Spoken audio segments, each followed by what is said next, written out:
The navigation computer made a sound it was never supposed to make. Commander Elena Vasquez looked up from her coffee as red lights flooded the bridge of the Perseverance. Her ship, carrying 200 colonists to a new world, had just done something very wrong. "Report," she said, setting down her mug carefully. Lieutenant Park's hands flew across his console. "Ma'am, we hit some kind of anomaly. The wormhole drive activated on its own. We've jumped, but I have no idea where we are. Damage, drives fried. Hull integrity at 60%. We're venting atmosphere from decks 3 and 4. Vasquez pressed the ship-wide intercom. "All hands seal emergency bulkheads. This is not a drill." She turned to her science officer. "Chen, where are we?" Dr. Chen stared at his screen, his face pale. "Commander, these stars don't match any human charts. We're not just off course. We're very, very far from home." Before Vasquez could respond, every alarm on the bridge screamed at once. 50 contacts, incoming fast, Park said. "No, wait, 60, 70, ma'am, we're surrounded." The view screen activated without anyone touching it. A face appeared, if you could call it that. Purple skin stretched over a skull with 3 eyes arranged in a triangle. The creature wore armor that looked like it could survive a nuclear blast. "Unknown vessel," the alien said. Its voice translated into perfect English by the ship's computer. "You have entered the sovereign territory of the Voran Dominion. You will power down all systems and prepare to be boarded. Resistance means death." The bridge went quiet. Vasquez looked at the alien for a long moment. Then she sighed. "This is Commander Elena Vasquez of the human colony ship Perseverance," she said. "We're having a really bad day. Our drive failed, we're leaking air, and honestly, I haven't finished my coffee yet. So here's what's going to happen. You're going to give us 48 hours to fix our ship. In exchange, we won't make a fuss about accidentally entering your space." The alien's 3 eyes widened. On the tactical display, Park could see the massive fleet surrounding them. Each ship was 10 times bigger than the Perseverance. You dare make demands?" The alien said. "I am Supreme Enforcer Krell of the Voran Dominion. Our empire spans 3,000 star systems. Thousands of species have bowed before us. And you and your tiny damaged ship think you can negotiate?" Vasquez rubbed her temples. "Look, Krell, I get it. Big empire, lots of guns, very impressive. But threatening to blow up a damaged civilian vessel that accidentally stumbled into your space? That's just bad form. Makes you look scared, honestly." Several people on the bridge held their breath. Lieutenant Park was certain they were about to die. Krell's face went through several shades of purple. "Scared? We fear nothing. We have conquered countless worlds. Our weapons can crack planets. Our armies number in the billions." Sure, Vasquez said, waving her hand. "But can we focus on the practical issue here? We need to fix our ship. You probably want us gone. Let's work together on this." "You will be taken to Dominion Prime for judgment," Krell said. "The Council will decide your fate. Can we get repair supplies there?" "What? Yes, but..." "Great, we'll follow your ships. But we need to patch these leaks first or we'll all suffocate before we get anywhere." 24 hours, Krell. We're not going anywhere with a dead drive anyway." The communication cut off. The bridge crew stared at their commander. "Ma'am," Park said quietly, "did you just negotiate with an alien warlord?" Vasquez picked up her coffee. It was cold now. "He gave us what we wanted, didn't he? We get time to fix the ship." She took a sip and grimaced. "Someone make a fresh pot. I have a feeling this is going to be a long week." In the hangar bay, ship's doctor Sarah Kim was treating injuries from the rough jump. A young colonist, barely 20, grabbed her arm. "Doctor, what's happening? Are we going to die?" Sarah smiled calmly. "Kid, I worked in Chicago emergency rooms for 10 years. I've seen worse Tuesdays than this. We'll be fine." On the bridge, Chen was reviewing data from their brief scans of the alien fleet. "Commander, these ships are armed with weapons we've never seen before. Directed energy, some kind of exotic matter warheads, and something the computer can't even identify." "How bad?" Vasquez asked. "Any one of those ships could probably destroy Earth." Vasquez nodded slowly. "Good to know. Keep scanning. I want to understand what we're dealing with." Meanwhile, aboard Krell's flagship, a junior officer named Ven was doing exactly that.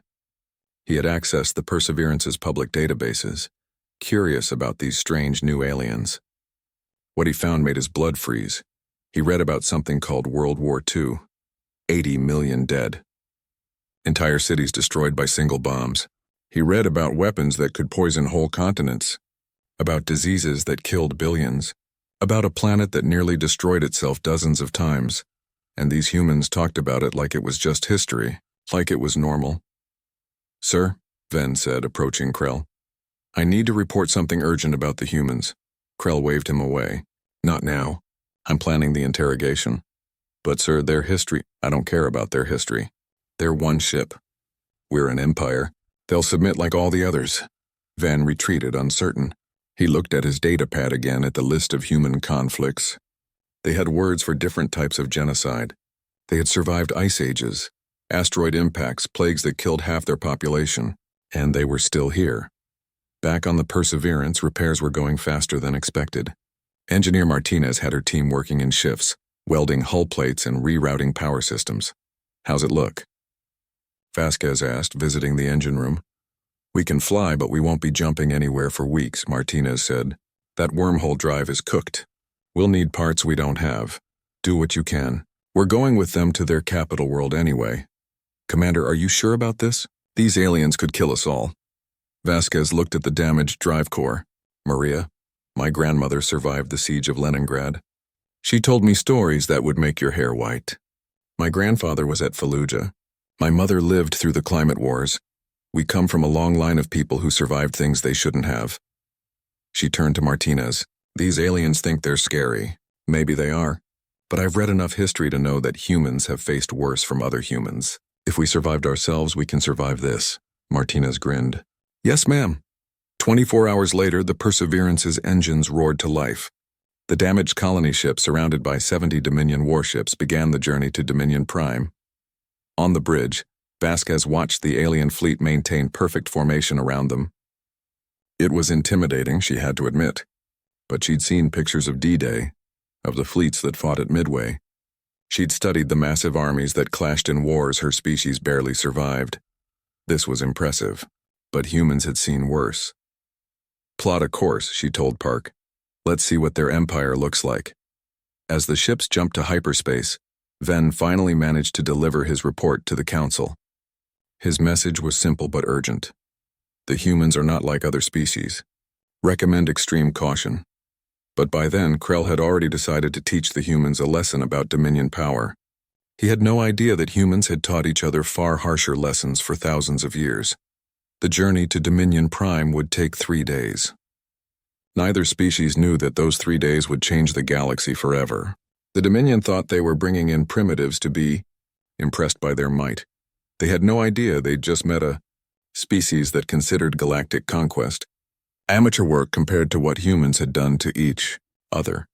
And somewhere in the Perseverance's database, in the history files Ven had accessed, was a simple quote that should have warned them all. "War is hell." The Dominion would soon learn that humans were experts on hell. They'd built it, lived in it, and somehow kept going anyway. The accidental incursion had begun. The council chamber of the Voran Dominion was built to intimidate. Carved from a single massive crystal, it reflected light in ways that made visitors feel small and exposed. 20 council members sat in a circle, their faces illuminated by holographic displays showing every corner of their empire. Archivist Telmara stood in the center, her hands shaking slightly. She had been called to present her findings on the humans, and what she'd discovered terrified her.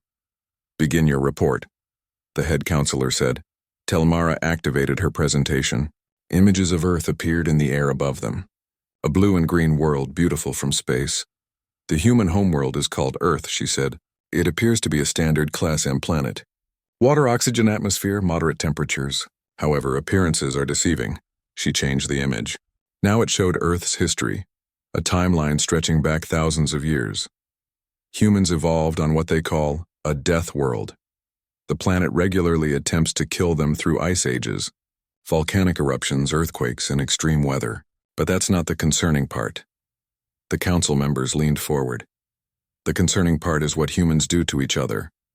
Telmara pulled up footage from human databases. The council watched in silence as scenes of warfare played across the screens. Trenches filled with bodies, cities burning, mushroom clouds rising over islands. These images are from just the last century of human history. In that time, they fought 2 planetary-scale conflicts they call world wars. The first killed 20 million. The second killed 80 million. A counselor named Vreck spoke up. "Surely these numbers are exaggerated." No species would kill so many of their own kind. Telemara's face was grim. These are confirmed from multiple human sources. And it gets worse. Between and after these wars, humans killed millions more in genocides, purges, and smaller conflicts. They invented a word for the systematic killing of entire populations: genocide. They needed a specific word because it happened so often. The chamber filled with uncomfortable whispers. "Show us their weapons," the head counselor demanded. Telemara changed the display. A massive explosion filled the screen. This is what humans call an atomic bomb. They invented it 80 years ago. One bomb can destroy an entire city. At the height of their Cold War, they had enough of these weapons to destroy their own planet several times over. "Impossible," Rex said. "No intelligent species would create weapons to destroy their own world." "And yet they did," Telemara said. "They came within minutes of using them on several occasions. They had something called mutually assured destruction, where both sides knew that starting a war meant everyone would die. And they almost did it anyway." She pulled up more data. Humans have experienced over 15,000 wars in their recorded history. They've survived multiple pandemics that killed significant portions of their population. They've endured famines, droughts, and self-inflicted environmental disasters. And through all of this, they kept going. A younger counselor, clearly skeptical, raised a hand. "But surely their current era is peaceful." "They've matured as a species?" Telemara laughed, but there was no humor in it. "The crew we intercepted considers this their peacetime. They've been at peace for less than 30 years. Before that, they had constant regional conflicts, civil wars, and what they call proxy wars, where major powers fought each other through smaller nations." She zoomed in on Commander Vasquez's file. "The human who negotiated with Supreme Enforcer Krell comes from a military family. Her grandfather fought in something called the Iraq War. Her mother served during the climate wars when humans fought over water and food as their planet heated up. This is normal for them." The head counselor was quiet for a long moment. "What about their culture? Surely constant warfare has made them savages." "That's what's truly frightening," Telemara said. "Humans have produced incredible art, music, literature, and science despite their violence. They've written entire philosophies about peace while simultaneously perfecting the art of war. They're not savages. They're survivors who've learned to be very, very good at conflict." She brought up human military doctrine. "Our Dominion concept of total war lasted 3 months in our entire history. Humans sustained total war for 6 years straight during their Second World War. They mobilized entire populations, converted civilian industry to military production, and fought on every continent simultaneously. And they won?" A counselor asked. "They all won and lost," Telemara said. "That's what makes them dangerous. They fight until there's no one left to fight, then they rebuild and do it again. They have a saying: those who cannot remember the past are condemned to repeat it. They know exactly what they're capable of, and they choose to keep going anyway." Supreme Enforcer Krell, attending the council meeting via hologram, scoffed. "This is all very dramatic, Archivist, but it doesn't change facts. They have one damaged ship. We have fleets. They're coming to Dominion Prime, where they'll see our true power. They'll submit like everyone else." Telemara turned to face Krell's hologram. "With respect, Supreme Enforcer, I've reviewed the encounter logs. Commander Vasquez showed no fear. She treated our fleet like a minor inconvenience. That's not bravado. That's genuine confidence born from experience." "Experience?" Krell laughed. "What experience could they have that compares to the Dominion's might?" "They have experience surviving themselves," Telemara said quietly. "Every species we've conquered feared us because we were their first encounter with large-scale destruction. Humans have been dealing with large-scale destruction since before they had electricity. We're not their first existential threat. We're not even their worst." She pulled up a final image. It showed a mushroom cloud, and beneath it, a quote from a human scientist who helped create the atomic bomb. "Now I am become death, destroyer of worlds." That's what humans think about themselves, Telemara said. They see themselves as capable of ultimate destruction, and they chose to step back from the edge. That kind of species doesn't scare easily. The head counselor studied the image. "What do you recommend, Archivist?" "Don't underestimate them. Don't threaten them. And whatever you do, don't try to break them. Humans have been trying to break each other for thousands of years, and they're still here." Krell's hologram flickered with annoyance. "The Archivist is being overly cautious. I will take the humans on a tour of Dominion Prime. I will show them our conquered worlds, our weapons, our power. They will understand their place. And if they don't, Telmara asked, then they'll learn the hard way. The council dismissed Telmara, though several members looked troubled. As she left the chamber, she thought about the human files she'd reviewed. Stories of concentration camps and atomic bombs, of trenches and gas attacks, of pandemics that killed millions and humans who kept building civilization anyway. In her quarters, she pulled up one more human file. It was a simple text document, something called The Art of War, written thousands of years ago by a human named Sun Tzu. She read, "If you know the enemy and know yourself, you need not fear the result of 100 battles. The Dominion knew themselves. They were conquerors, used to species that submitted when faced with superior force. But they didn't know humans. Not really." Meanwhile, the Perseverance continued its journey to Dominion Prime. In the crew quarters, Dr. Chen was teaching a history class to some of the younger colonists. They were bored until he pulled up footage of D-Day. "This is what humans do when we have to," he said, showing the massive invasion fleet. "We plan, we sacrifice, we endure. And we win." A young colonist raised her hand. "But Dr. Chen, these aliens have bigger ships and better weapons." Chen smiled. "So did the British Empire when they faced Gandhi. So did the Soviets when they faced Afghanistan. So did America when they faced Vietnam. Size and power don't always win. Sometimes the species that refuses to quit is the one that survives." In her ready room, Commander Vasquez was reviewing everything they'd learned about the Dominion. It was impressive, she had to admit. Thousands of worlds, billions of soldiers, weapons that could sterilize planets. But as she read, she kept thinking about something her history professor had said years ago. The thing about empires is they always think they're invincible, right up until they're not. The Dominion had never faced serious resistance. Every species they encountered had either submitted or been destroyed. They'd never had to fight a long war. They'd never had to face an enemy that just wouldn't stop. They'd never faced humans. Vasquez stood and looked out at the stars rushing past. Somewhere out there was Earth, home, a planet that had survived ice ages, asteroid impacts, supervolcanoes, and worst of all, humans themselves. If Earth could survive humanity, the Dominion didn't stand a chance. The journey to Dominion Prime would take 2 more days. In that time, Krell prepared his demonstration of power, certain it would break the human spirit. Telmara prepared her warnings, hoping someone would listen, and the humans prepared for whatever came next, drawing on thousands of years of experience surviving the unsurvivable. Neither side fully understood what was about to happen. The Dominion was about to learn why you should never corner a species that considers planetary extinction just another Tuesday. And the humans were about to discover that sometimes your worst qualities can be your greatest strengths. The history lesson had been delivered. Now came the test. Dominion Prime was designed to inspire fear and awe in equal measure. The capital planet of the Voran Empire gleamed with massive cities that stretched into the clouds. Orbital platforms surrounded the world like a mechanical ring, each one capable of destroying a continent. It was beautiful and terrifying. The Perseverance landed in a designated area surrounded by soldiers. Commander Vasquez and 5 of her crew were escorted through streets lined with architecture that made human buildings look like sandcastles.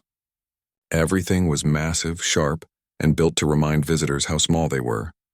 Impressive. Dr. Chen whispered to Vasquez as they walked. "Vegas is shinier," she whispered back. "Supreme Enforcer." Krell met them in a vast hall where holographic displays floated in the air like schools of fish. Each one showed a different conquered world, a different subjugated species. "Welcome to Dominion Prime," Krell said. His 3 eyes studied the humans carefully. "You are about to witness the full might of the Voran Dominion. After this tour, you will understand your place in our empire." Vasquez nodded politely. "We appreciate the hospitality. Though I have to ask, is there anywhere we can get coffee?" It was a long flight. Krell's eyes narrowed. "You will have refreshments after you understand what you're dealing with." "Fair enough." The first hologram expanded. It showed a planet being bombarded from orbit. Cities crumbled. Forests burned. The surface turned black. "This is what happens to worlds that resist," Krell said. "Our planet cracker missiles can sterilize an entire world in hours. We've used them on 17 planets that refuse to submit." Lieutenant Park swallowed hard. Ship's Dr. Sarah Kim leaned forward, studying the weapons with professional interest. Impressive delivery system, she said, though the dispersal pattern seems inefficient. You'd get better coverage with a grid formation rather than random targeting. Krell stared at her. You're critiquing our planet-destroying weapons? Well, if you're going to do something, might as well do it right, Sarah said with a shrug.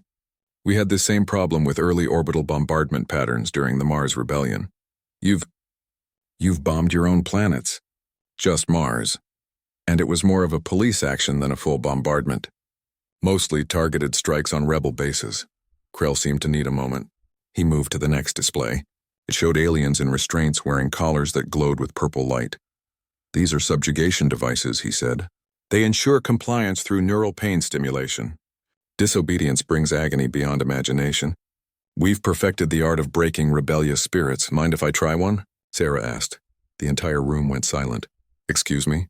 Krell said, I'd like to test one. I'm a doctor. I'm curious about the neural interface. She stepped forward. Unless they're not as effective as you claim. Krell's face went through several shades of purple. Very well. But don't say I didn't warn you. A Dominion technician brought out a collar. Sarah put it on calmly as if she was trying on a necklace. Krell activated it at the lowest setting. Sarah's jaw clenched. Sweat appeared on her forehead. But she didn't scream. After 10 seconds, Krell deactivated it. Well, he demanded. Sarah took a breath. Maybe a 7 out of 10 on the pain scale. I've had kidney stones that were worse, and childbirth without anesthesia. That's a solid 9. This is manageable. She took off the collar and handed it back. The neural interface is clever, though. Who designed it? The Dominion technician looked between Sarah and Krell, completely confused. The Makers Guild developed it over 3 centuries. Neat, Sarah said. We developed something similar in about 20 years for medical applications. Ours is more precise, though. This feels like you're just flooding the nervous system with signals rather than targeting specific pain centers. Krell moved quickly to the next display, clearly frustrated. This one showed a massive battle. Hundreds of ships exchanging fire. Explosions lit up space. The Battle of Crandor, Krell announced. Our greatest military victory. 100,000 casualties. 3 species surrendered after witnessing our might. This is the largest battle ever fought in this sector of space. Dr. Chen pulled out a data pad and started making notes. Interesting tactics. Though the flanking maneuver at Hour 3 seems like a missed opportunity, and I'm curious about your casualty numbers. 100,000 across multiple species over what time period? 6 hours, Krell said proudly. Chen looked up. That's it? Commander, that's roughly 1 day at the Battle of the Somme. Vasquez nodded. Actually less. The Somme had 60,000 casualties on the first day alone, and that was with World War I technology. Or Stalingrad, Lieutenant Park added. That went on for months. Total casualties were over 2 million. The Dominion officers in the room had gone very quiet. Krell's voice was strained. You're saying your species has fought larger battles than this? Many times, Chen said, still taking notes. The Second World War had an estimated 70 to 85 million total casualties over 6 years. The Eastern Front alone saw battles that make this look like a skirmish. Impossible, a Dominion officer said. No species could sustain such losses. We didn't have a choice, Vasquez said simply. It was fight or be destroyed. So we fought. For years. With entire populations mobilized. Children built weapons in factories. Grandparents grew food. Everyone contributed. We call it total war. Krell brought up another display, clearly trying to regain control. This one showed species in chains working in mines and factories. These are our slave populations. They serve the Dominion, providing labor for our empire.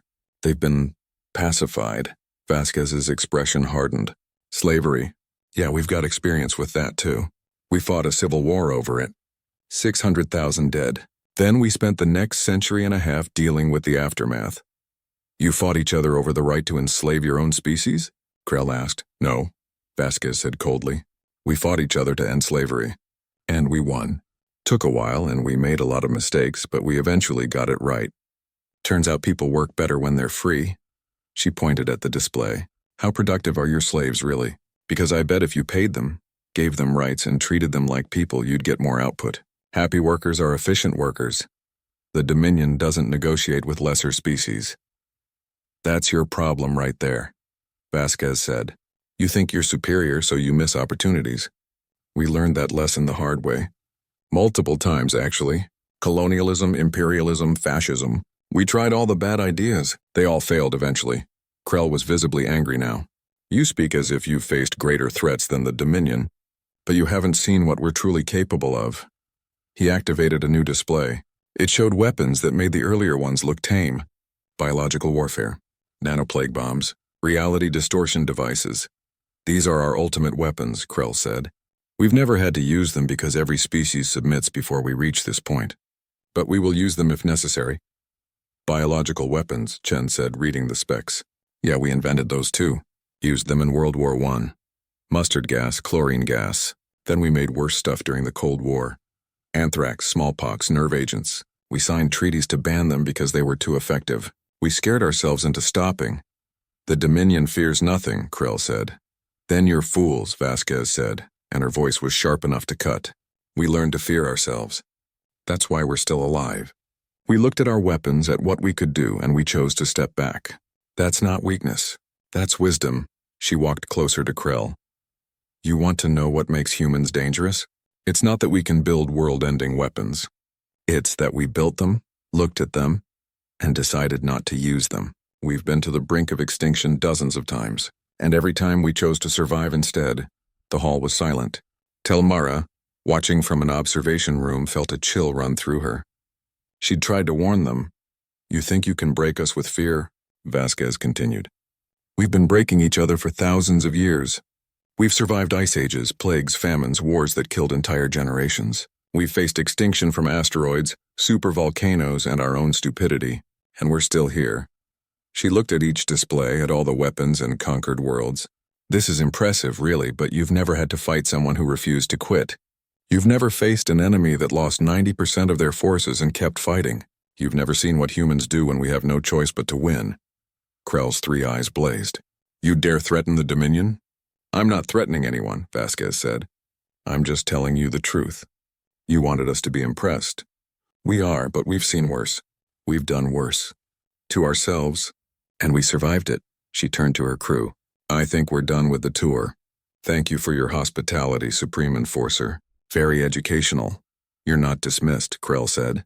You'll be escorted to holding cells while the Council decides your fate. Fine, Vasquez said. But you might want to think about what we've told you. Because if you push us, if you threaten Earth, you'll find out what humans are really capable of. And I promise you, it's worse than anything in your arsenal. As Dominion guards surrounded the humans, Sarah leaned over to Park. That went well, right?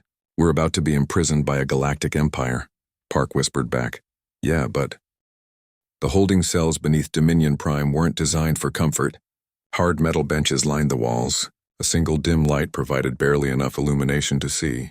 But the humans had been in worse places. This reminds me of county lockup in Detroit, Sarah said, examining the walls. At least this place is cleaner. Commander Vasquez was mapping the cell's layout when she heard a voice from the next cell. You're the humans, aren't you? She moved to the barrier separating the cells. Through the energy field, she could see a small alien with gray skin and large eyes. Behind it, several others huddled together. We are, Vasquez said. Who are you?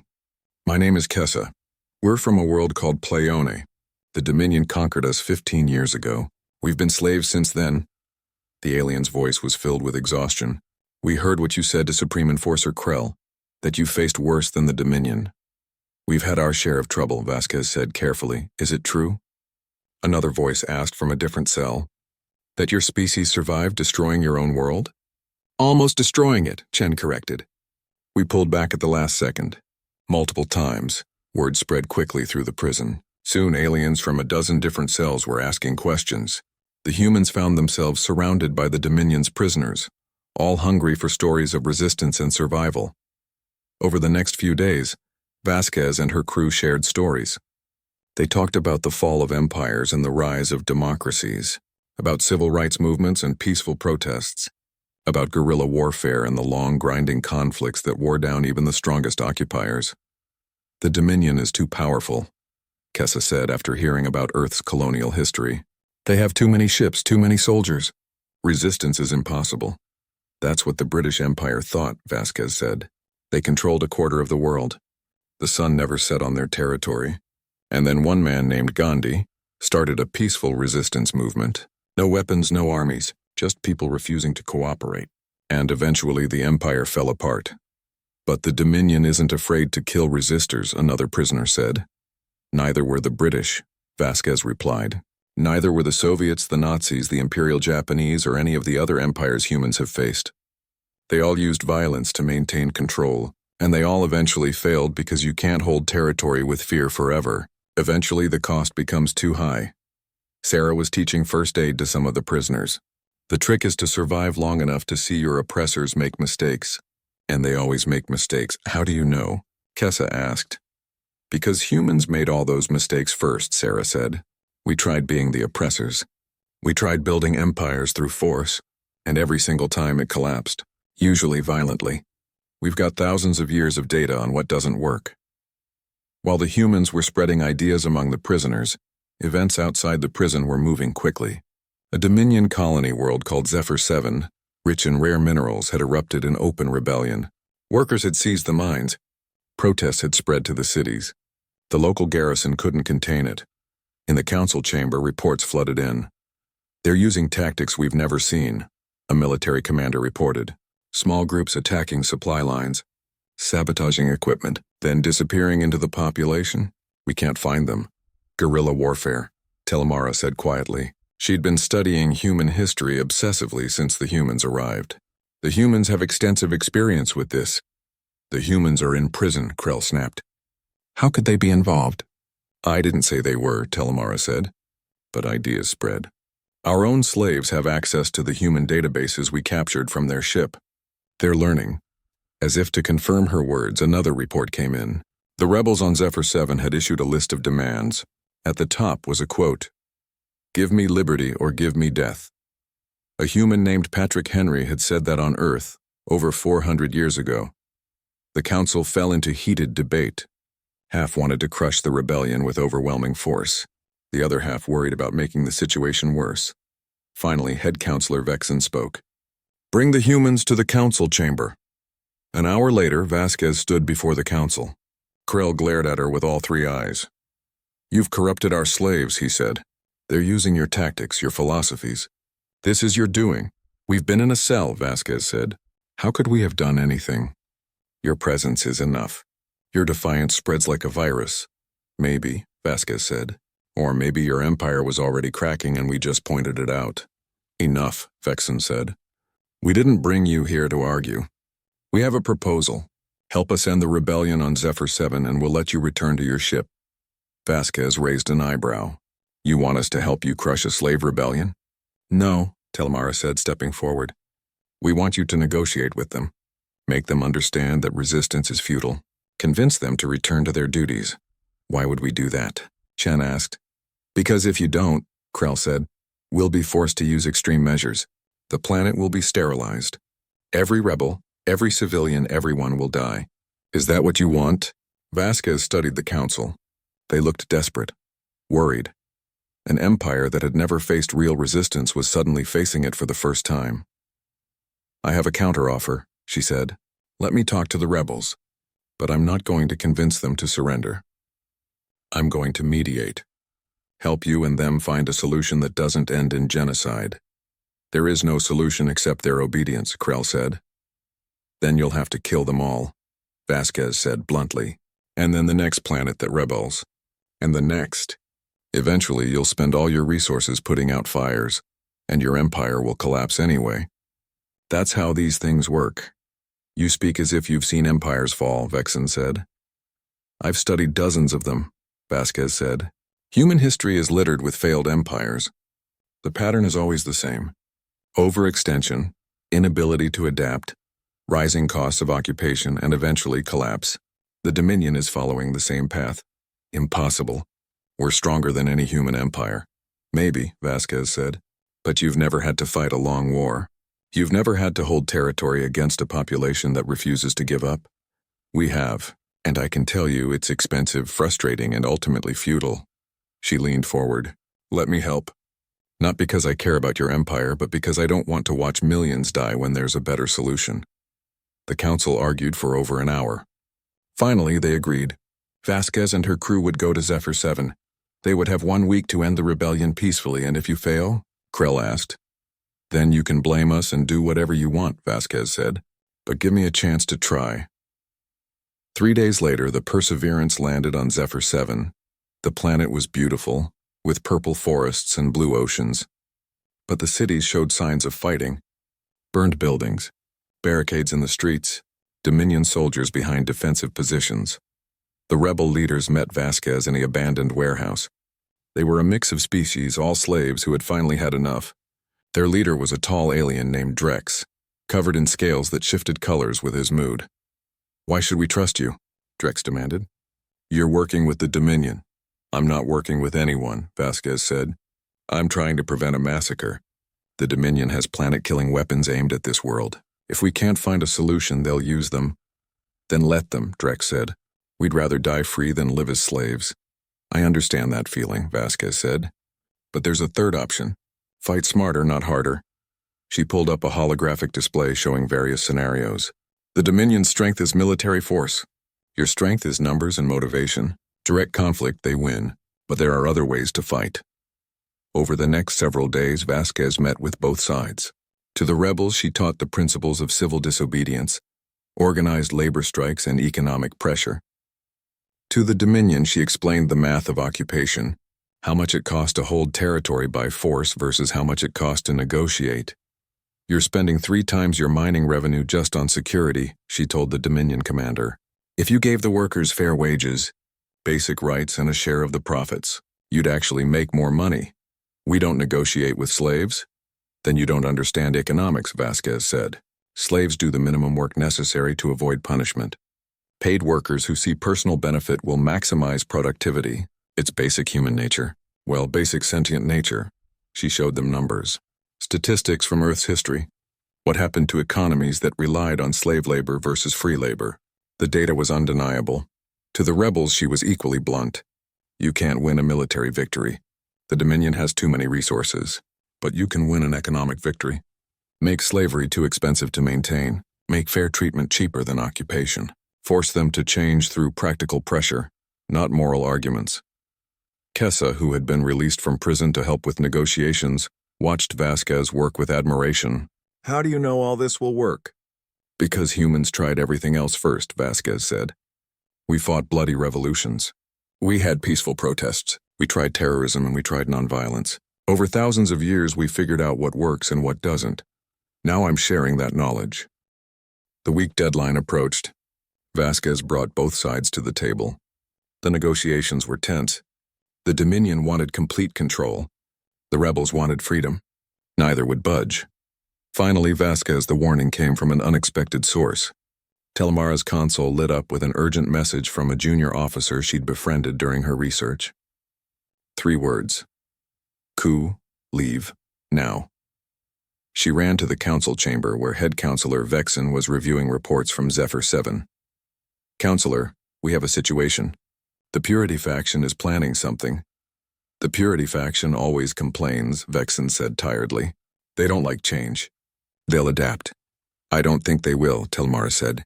They see what happened on Zephyr 7 as a threat to everything the Dominion stands for. If slaves can negotiate, if force isn't absolute, their entire worldview collapses. Before Vexen could respond, the alarm sounded. Supreme Commander Vex's voice echoed through every speaker in the capital. Citizens of the Dominion, the Council has been corrupted by alien influence. These humans have poisoned our empire with weak ideas of negotiation and compromise. The Purity faction is taking control to restore our strength. Anyone who resists will be considered a traitor. On the view screens, Vex's fleet surrounded Dominion Prime. 30 ships, all bristling with weapons pointed at the capital. Aboard the Perseverance, Commander Vasquez watched the fleet movements with growing concern. That doesn't look friendly. We should jump out of here, Lieutenant Park said. Our engines are repaired. We can make it to the wormhole and leave, Vasquez said. After everything we've done? It's not our fight, Commander. Vasquez looked at her crew. Dr. Chen, Sarah Kim, Martinez the engineer, young Lieutenant Park. All of them were tired. All of them wanted to go home. But she saw something else in their eyes too. The same stubborn determination that had kept humanity going through ice ages and world wars. "It became our fight when we started caring," she said. "Chen, you said it yourself when teaching those colonists. We care about everyone or we end up caring about no one." "So what do we do?" Martinez asked. "What humans do best," Vasquez said. "We improvise." She opened a channel to the Dominion Council. "This is Commander Vasquez of the Perseverance. We're still here. If you need help, say the word." In the council chamber, Krell looked at Vexen in disbelief. "The humans are offering to help us? Why would they do that?" Vexen asked. Telemara smiled. "Because that's what they do. They can't help themselves. When they see something wrong, they try to fix it, even when it's not their problem." Krell activated the communication. "Commander Vasquez, you have one small ship. Vex has 30 warships. What could you possibly do?" "More than you think," Vasquez said. "First question, how many ships do you have that are loyal to the Council?" "Perhaps 20 scattered across the system." "But they're outnumbered." "Doesn't matter." "Second question, do you have access to the communication networks?" "Yes, but Vex will shut them down soon." "Then we need to move fast," Vasquez said. "Telemara, can you hear me?" "I'm here," the archivist said. "Good. I need you to broadcast something on every channel in the Dominion. Every screen, every speaker, everywhere." "Can you do that?" "What do you want me to broadcast?" "The truth," Vasquez said. "Show them what happened on Zephyr 7. Show them that negotiation worked. Show them that the Dominion doesn't have to be built on fear." Within minutes, Telemara had compiled footage of the negotiations. Images of rebels and Dominion officials shaking hands. Workers returning to the mines willingly. Productivity reports showing increased output. All of it contradicting Vex's narrative about weakness. The broadcasts flooded across the Dominion. On ships, soldiers watched. On planets, civilians watched. And they saw something they'd never seen before, their empire changing without violence. Vex's response was immediate and brutal. His ships opened fire on communication satellites. Shut it down, all of it, but the damage was done. Across the system, Dominion captains were making decisions. Some sided with Vex, others moved to defend the Council. The Empire was fracturing. "This is chaos," Krell said, watching ship markers on the tactical display turn from green to red. "This is civil war." "This is what change looks like," Vasquez said. "Messy, painful, but necessary. Now let's make sure the right side wins." The Perseverance was a colony ship, not a warship. It had minimal weapons and weak shields, but it had something more valuable. A crew that had grown up studying human military history. "Chen, pull up every successful underdog victory you can find," Vasquez ordered. "Vietnam, Afghanistan, the American Revolution. I want every trick we've ever used." "On it," Chen said, his fingers flying across his console. "Park, plot us a course that keeps us in the planet's sensor shadow. We're too small for them to worry about until we become a problem. Martinez, I need you to make our ship look more damaged than it is. Vent some atmosphere. Let our power signature fluctuate. Make us look like we're dying." The engineer grinned, making us look pathetic. "I can do that." Over the next 6 hours, the battle for Dominion Prime became a confused melee. Vex's ships had superior numbers, but the Council's forces knew the system better.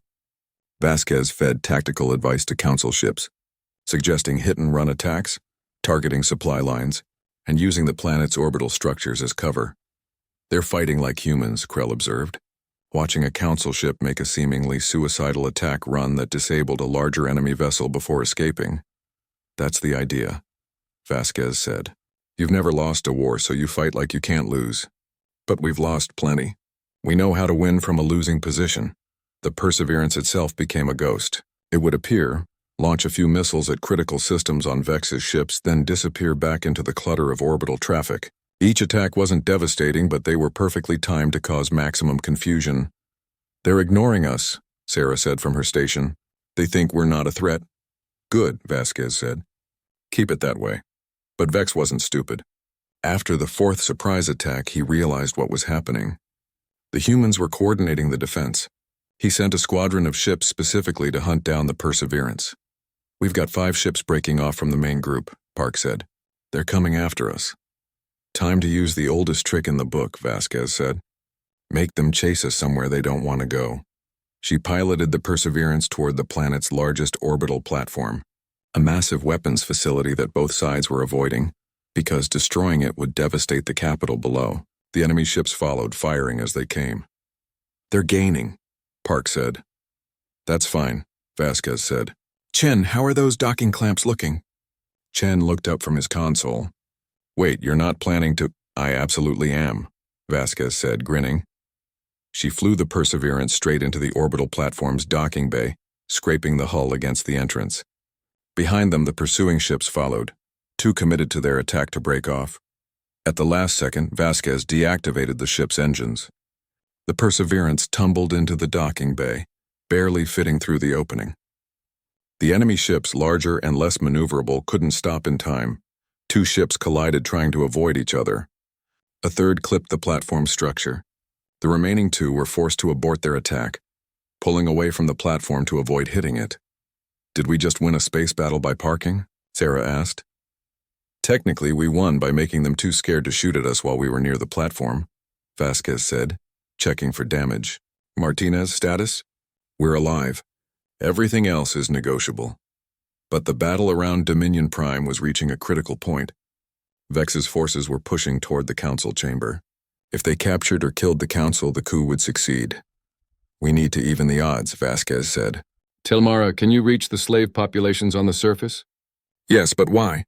"Because every successful revolution needs the people on its side. Tell them the council is fighting for the changes they saw on Zephyr 7. Tell them Vex wants to maintain the old order.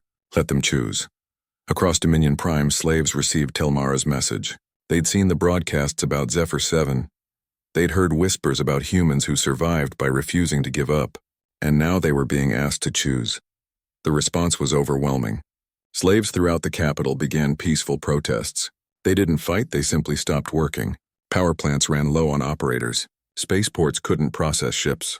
The entire infrastructure of the capital began to slow down. Vex's ground forces found themselves surrounded by crowds of unarmed civilians. They could shoot them, but that would make them monsters. They could arrest them, but there were too many. The nonviolent resistance paralyzed them. "It's the human tactic," Vex raged from his flagship. "They're using the population against us. Should we fire on civilians, sir?" His second-in-command asked. Vex looked at the crowds below. If he killed them, he'd prove the council right. If he didn't, he'd lose control. The humans had put him in an impossible position. In the confusion, council ships launched a coordinated strike. They'd been waiting for the right moment, and Vasquez had helped them find it. Vex's flagship took heavy fire. His shields failed. His engines went offline. "It's over," Krell said, watching Vex's ship drift helplessly. "Not yet," Vasquez said. "Now comes the hard part. Making sure this doesn't happen again." The council offered Vex's forces a choice.